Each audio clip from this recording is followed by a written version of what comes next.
പന്തീരാങ്കാവ് ഗാർഹിക പീഡന കേസിൽ ഭർതൃവീട്ടുകാർക്കെതിരെ പെൺകുട്ടി നൽകിയ മൊഴിയിലുള്ളത് ഗുരുതര ആരോപണങ്ങൾ. പ്രതി രാഹുൽ പി ഗോപാൽ കൂടുതൽ സ്ത്രീധനം ചോദിച്ചെന്നും നിർബന്ധിച്ച് മദ്യം കുടിപ്പിച്ചെന്നും മൊഴിയിലുണ്ട്. രാഹുലിനായി വിദേശത്തേക്ക് അന്വേഷണം വ്യാപിപ്പിക്കും. CCTV ദൃശ്യങ്ങൾ ശേഖരിച്ചു തുടങ്ങി.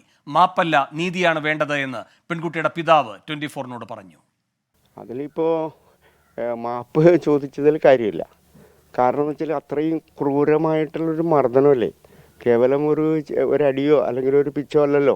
ഇത് വധിക്കാൻ വേണ്ടി ആണല്ലോ ഇത്തരത്തിലുള്ള ക്രൂരമർദ്ദനം ചെയ്തത്. അതിൽ മാപ്പ് ചോദിച്ചതുകൊണ്ട് യാതൊരു അർത്ഥമില്ല. ഏതായാലും അവർ കുറ്റം സമ്മതിക്കുന്നതായിട്ടാണല്ലോ ഇതിലൂടെ നമ്മൾ മനസ്സിലാക്കുന്നത്.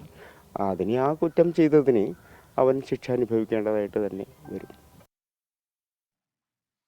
മൊഴിയുടെ കൂടുതൽ വിവരങ്ങളുമായി S. ശ്യാംകുമാറും അന്വേഷണത്തിന്റെ വിശദാംശങ്ങളുമായി അഭിജിത്ത് മുഴക്കുന്നും ചേരുന്നു. ആദ്യം കൊച്ചിയിൽ ഉള്ള ശ്യാംകുമാറിലേക്ക്. ശ്യാമ, എന്താണ് ഈ അന്വേഷണ ഉദ്യോഗസ്ഥർക്ക് കുടുംബാംഗങ്ങൾ നൽകിയിരിക്കുന്ന മൊഴിയിൽ പറയുന്ന പ്രധാനപ്പെട്ട കാര്യങ്ങൾ?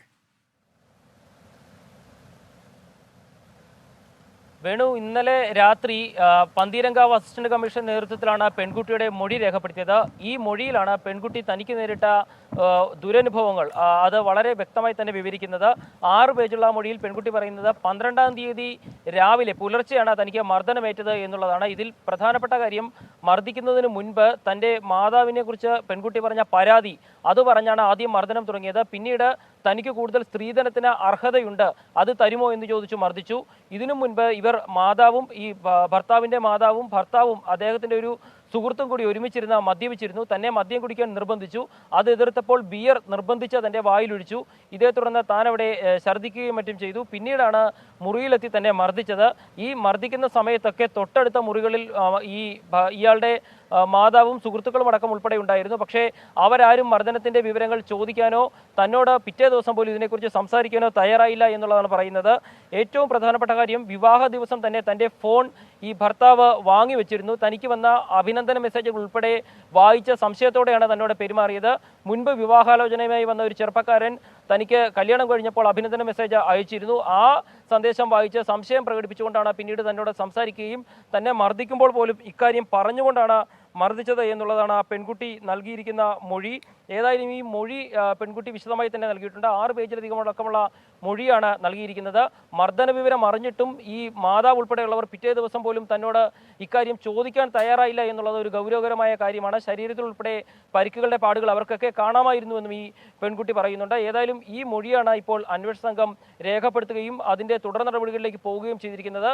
ഈ മൊഴിയുടെ അടിസ്ഥാനത്തിൽ തുടർ നടപടികൾ സ്വീകരിക്കാനും അന്വേഷണ സംഘം തയ്യാറെടുക്കുന്നുണ്ട്.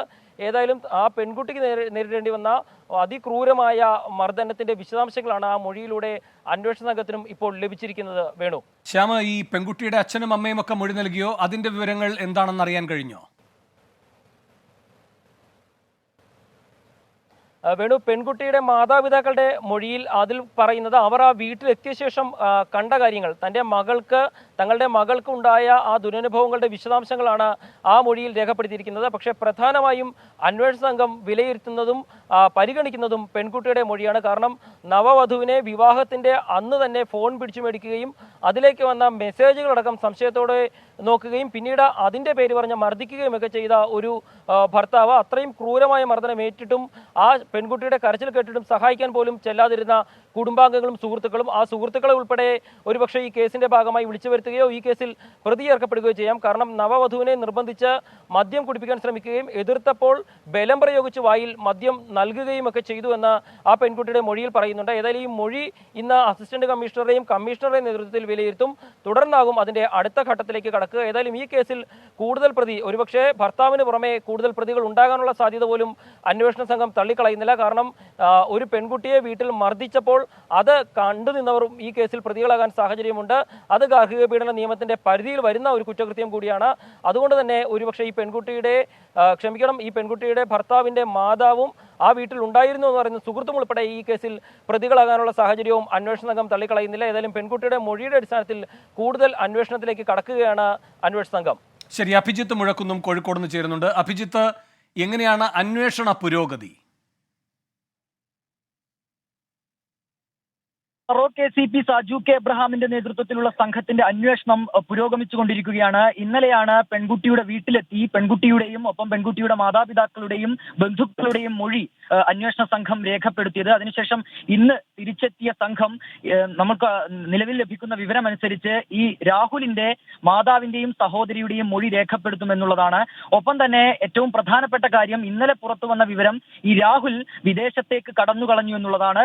ബംഗളൂരു വഴി സിംഗപ്പൂരിലേക്ക് രാഹുൽ കടന്നുകളഞ്ഞു എന്നുള്ള വിവരം പോലീസിന് ലഭിക്കുന്നുണ്ട്. അങ്ങനെയെങ്കിൽ ഇന്റർപോളിന്റെ അടക്കം സഹായം തേടാനുള്ള ഒരു നീക്കവും പോലീസിന്റെ ഭാഗത്തു നിന്ന് ഉണ്ടായിട്ടുണ്ട്. പ്രതിയെ വിദേശത്തേക്ക് കടക്കാൻ സഹായിച്ചു എന്ന തരത്തിലുള്ള ആക്ഷേപം ഇതിനോടകം തന്നെ പോലീസിന് നേരെ ഉയർന്നു വന്നിരുന്നു. കുടുംബമടക്കം അത്തരത്തിലുള്ള ആക്ഷേപം ഉന്നയിച്ചിരുന്നു. അതിന്റെ അടിസ്ഥാനത്തിലാണ് പന്തീരങ്കാവ് CI AS സരിനെ സസ്പെൻഡ് ചെയ്തുകൊണ്ടുള്ള ഉത്തരവൊക്കെ ഇന്നലെ ഉണ്ടായത്. ഏതായാലും പോലീസിന്റെ മുന്നിലുള്ള നീക്കം പ്രധാനമായും ഈ പ്രതിയെ കേന്ദ്രീകരിച്ചുകൊണ്ടുള്ളതാണ്.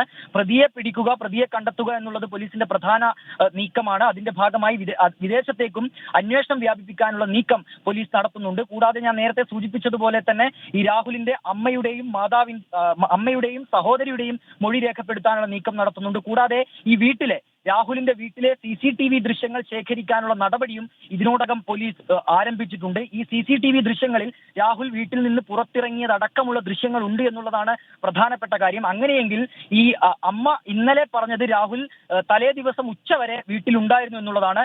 ആ വാദം ശരിയാണോ എന്നതടക്കം തെളിയിക്കാനുള്ള പോലീസിന്റെ നീക്കത്തിന് ഈ CCTV ദൃശ്യങ്ങൾ സഹായകമാകും. അതിനാൽ തന്നെ ഈ CCTV ദൃശ്യങ്ങൾ കേന്ദ്രീകരിച്ചുകൊണ്ടുള്ള ഒരു അന്വേഷണവും പോലീസിന്റെ ഭാഗത്തു നിന്ന് ഇതിനോടകം തുടങ്ങിയിട്ടുണ്ട്.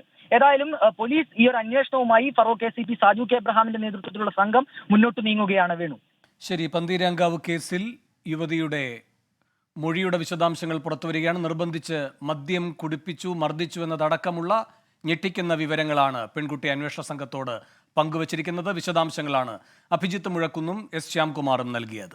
ലോകത്തെവിടെയായാലും ഏത് സമയത്തും 24 വാർത്തകളും ഓഗ്മെന്റഡ് റിയാലിറ്റി പാക്കേജുകളും എക്സ്പ്ലെയിനറുകളും വിശദമായി കാണാൻ ഞങ്ങളുടെ YouTube ചാനൽ നിങ്ങൾക്ക് സബ്സ്ക്രൈബ് ചെയ്യാം.